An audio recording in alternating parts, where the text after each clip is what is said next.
El arte inició como un proceso de mediación entre los sentimientos con la vida real. Buscaba alivianar el peso de la realidad o hacer catarsis frente a la tristeza, pero ya de un tiempo para acá ha tenido un rol muchísimo más, diría, más social, también como parte de denuncia. Entonces ya empieza a desligarse, a pesar de que tiene mucha influencia de la experiencia personal, pues ya también busca como ampliarse y verse como un poco más general, más a lo que le pasa a la sociedad. Sobre Nancy Ospina quisiera hablar de la noción de trauma, y es que su trabajo está vinculado con la desaparición forzada en Colombia. Su padre desapareció por todo ese problema del conflicto armado que hay en Colombia, está dentro de la lista de desaparición forzada, y pues Nancy, su hija, a través del performance o del arte de acción ha tratado de entender un poco ese proceso como una marca o una cicatriz en su piel. Entonces me parece muy importante mostrar eso porque la noción de síntoma acá está vinculada a la causa directa para realizar arte de acción. Todas esas acciones repetitivas se parecen mucho al retorno de los síntomas. Es curioso que en el psicoanálisis el síntoma nunca se supera, solo se reinterpreta una y otra vez porque el trauma nunca se supera, es algo que hay que tener en cuenta, pero eso también es lo que incentiva a que la creatividad se mueva una y otra vez a tratar de controlar ese síntoma y reprimirlo o reinterpretarlo.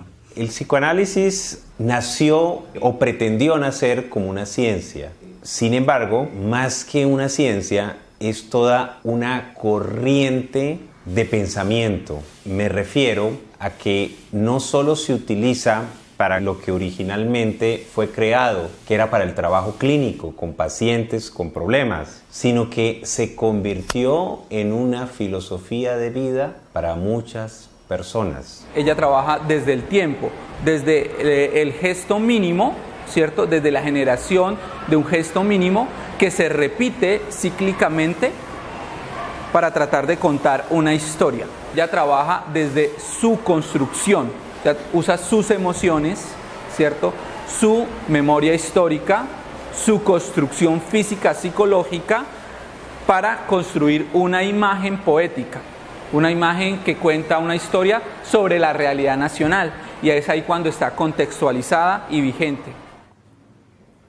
El arte de acción, cuando empieza a explorarse en los 60 y 70, lo importante es que el cuerpo se vuelve en el medio de expresión. El cuerpo me interesa porque considero que es una de las herramientas estéticas dentro de la contemporaneidad. En el arte contemporáneo uno ve que el espectro del performance o del arte de acción es muy amplio. Rompe con la sacralidad de la obra y con la sacralidad del cuerpo.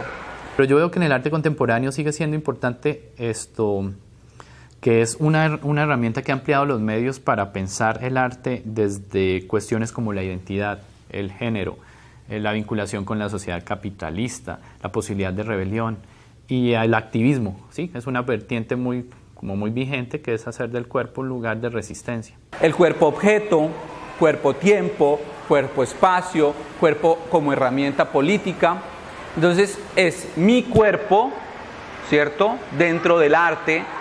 Fue una cuestión de acercarse en primera instancia al parque y caminar durante 3 horas, y fue hermoso porque fluyó hasta el punto que la gente quería creer la mentira de que yo era una anciana gitana. Sí, era obvio que era un hombre vestido de mujer, pero las personas jugaban el juego porque les gustaba y les interesaba, que es como darle un ritual a las personas para que algo pase. Lo otro que me gustaba de ese tipo de acción es que sentía que las personas no tenían tanto miedo como a veces el arte contemporáneo en algunas propuestas da, como algo ajeno, sino que me acercaba a las personas. Y es una obra que transita entre lo teatral y lo performativo, porque él crea un personaje, o sea, él deja de ser él y le presta su cuerpo a ese personaje para que ese personaje genere una acción. Veo que hay un proceso con él que está vinculado mucho con el teatro, pero también como con el travestismo a través de ciertas figuras femeninas.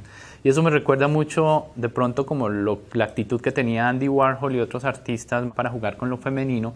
Entonces cuando yo veo que Uriel se transforma en Madame Clarisse, como lo hacía Marcel Duchamp con Rose Lavie, veo que es un proceso a través del cual el artista está buscando suplir esa carencia original en su forma de ser, su ontología. Siento que ambos usan el performance como forma de terapia. Freud nos dice que ninguno de nuestros comportamientos es fortuito o casual. Todo lo que hacemos tiene una causa. Y de ahí entonces Sigmund Freud colige que todo lo que está en nuestro pensamiento no es todo lo que tenemos en nuestro cerebro.